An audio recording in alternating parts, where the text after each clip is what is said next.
Jean-Jacques Rousseau nasceu em Genebra, na Suíça, em 1712. Aos 16 anos, tornou-se o protegido de Madame de Warren. Aos 30, mudou-se para Paris como professor de música. Colaborou com a famosa enciclopédia de Diderot e d'Alembert no Verbete Musica. E aos 38, conquistou o prêmio da Academia de Dijon com seu Discurso sobre as Ciências e as Artes. Publicou vários livros, entre eles O Contrato Social, que inspirou a Revolução Francesa, e Emílio, considerado uma das obras mais revolucionárias da moderna pedagogia por suas ideias radicais, que desagradavam tanto à Igreja quanto a outros filósofos, como Voltaire, por exemplo. Rousseau fugiu para a Inglaterra, abrigado por David Hume. Dedicou seus últimos tempos à autobiografia Confissões, falecendo aos 66 anos em Hermenonville, na França. A ti me dirijo, mãe amorosa e prudente, que soubeste te apartar da estrada trilhada.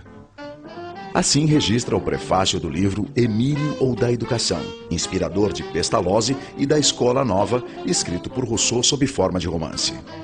Emílio consiste em um tratado pedagógico que une política, educação e ética, orientando pais e mestres sobre como educar naturalmente o homem ideal.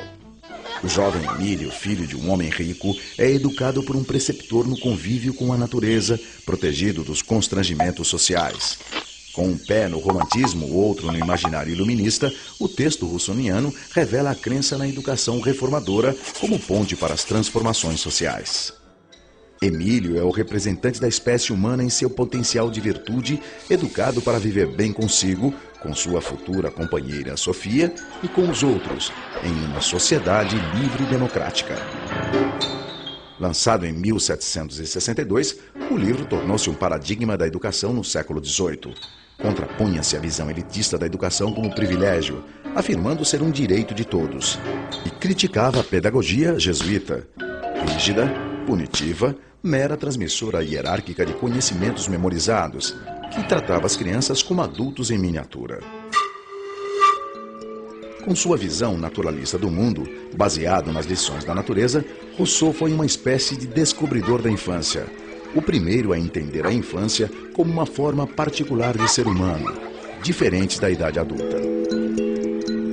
O aprendizado era conduzido pelos interesses do próprio aprendiz, em uma educação de dificuldades progressivas, lúdicas e interativas, que evoluíam naturalmente dos sentidos ao espírito.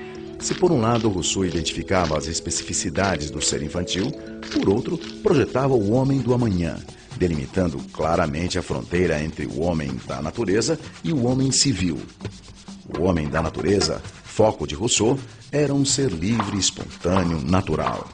Já o civil, mascarado, degenerado pelas instituições e vigiado pelo social.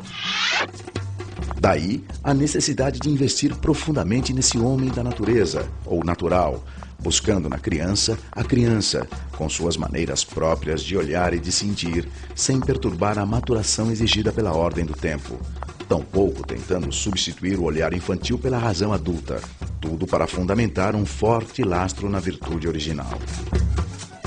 Segundo Carlota Boto, autora do livro A Escola do Homem Novo, Rousseau preconiza o primado do coração humano, desconfiando da exclusividade da razão tão em vigência na época. Para Carlota, Emílio é antes de mais nada uma obra que fala de afeto, pautando a criança pela emoção e fundindo sentimento com pensamento. O resultado, inevitavelmente, conduziria ao amor pelo conhecimento. Rousseau explica: não se trata mais de ensinar-lhes as ciências, mas de dar-lhes o gosto para amá-las e os métodos para aprendê-las, quando esse gosto estiver suficientemente desenvolvido.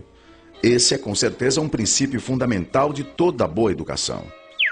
A primeira frase do livro Emílio já revela as duas grandes premissas que moveram Rousseau. Tudo é bom quando sai das mãos do autor das coisas. Tudo degenera nas mãos do homem. Para Rousseau, o homem nasce bom, mas a sociedade, a vida cosmopolita, as instituições sociais, a civilização, enfim, o corrompem, mexendo, alterando, mutilando, tornando artificial tudo que é natural, sufocando a bondade do homem e manipulando a sua mente.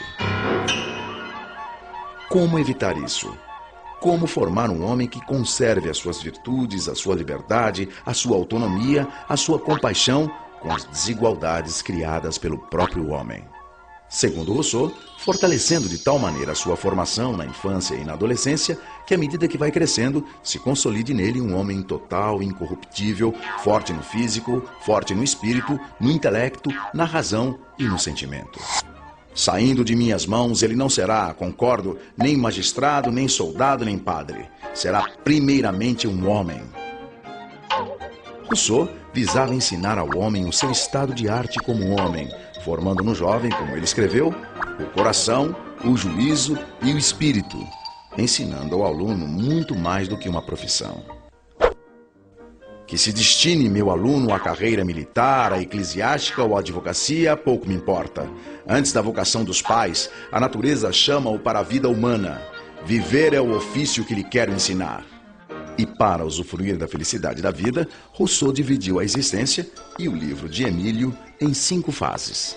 Lactância, até 2 anos, infância, de 2 a 12, adolescência, de 12 a 15, mocidade, de 15 a 20 e o início da vida adulta, de 20 a 25.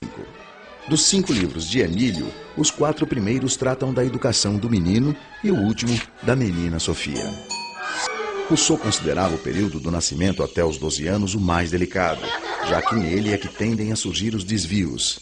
É por isso que a educação, nesse momento, a chamada educação primeira, deveria ser negativa, isto é, não ensinar novos saberes, apenas manter, conservar, fortalecer as qualidades morais nascidas com a criança. Segundo Rousseau, a educação negativa consiste não em ensinar a virtude ou a verdade, mas em preservar o coração do vício e o espírito do erro. Nesse período, o mestre interfere o menos possível, muito mais estimulando bons sentimentos e o usufruto dos sentidos na busca da experiência do que se impondo o positivo com novos ensinamentos acadêmicos, muito mais não fazendo que fazendo. Daí a expressão negativa. Para Rousseau, não se deve apresentar à criança ideias complexas e abstratas antes do desenvolvimento da razão, porque na infância, segundo ele, a razão dorme. Assim, a primeira etapa, quando a criança tem necessidades mais físicas, deve ser voltada a cuidar do corpo e do aperfeiçoamento dos sentidos, longe de punições. Tudo o que a criança aprende nessa primeira fase deve vir ludicamente do olhar, tocar, ouvir, sentir, provar. Exercer os sentidos, diz Rousseau. Não é somente fazer uso deles. É aprender a bem julgar por eles. É aprender, por assim dizer, a sentir. Para Rousseau, aprende-se na vida com 3 mestres: com a natureza, com as coisas e com as pessoas. Só no início da adolescência, quando a razão começa a surgir, é que as pessoas, e não mais apenas a natureza e as coisas, passam a ter importância no processo educativo. Só então os livros e as operações abstratas são apreciados. E Emílio, enfim, pode vir a se completar como adulto e homem total da utopia de Rousseau. Assim, seu corpo e seu espírito se exercitam ao mesmo tempo. Quanto mais se faz forte e robusto, mais se torna sensato e judicioso. É o meio de ter um dia aquilo que julgam incompatível e que quase todos os grandes homens reuniram em si: a força do corpo e da alma, a razão de um sábio e o vigor de um atleta.